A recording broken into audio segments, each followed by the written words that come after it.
Alright, so this is a quick video of dome lights in modern cars. Unlike older cars, we just simply take off the cover and change the light bulb. Unfortunately, within these, they are incredibly complicated. And the light bulbs, well, there's your diode right there. Not replaceable. This entire thing, if I want to get a new one, just because the lights went dead, costs $500 from Hyundai. So, don't do that. Instead, what I've done is I've ordered some cheap little LEDs. I think these are little 1-watt LEDs.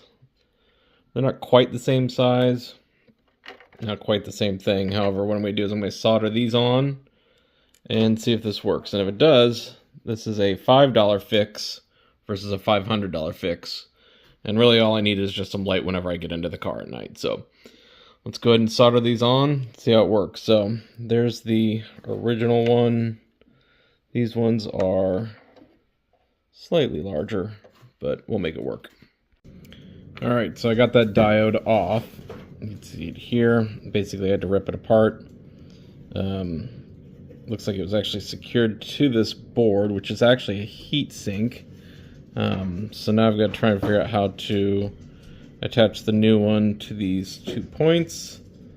The new one is a little bit larger, but that should work. Notice that on the new one there is a plus and a minus sign on each of the tabs. So that's the plus side, that's the minus, matches up. No. It's not pretty, but it'll work. So we've now put the dome light back into the car. So it's just basically 2 screws right up in here. You take those out, the entire thing comes down, you just unplug it. And so now we've got it back in, and we have dome lights again. So $7 fix. So got like 100 of those little bulbs for $7 and delivered. And the dealership wanted $500 for this piece.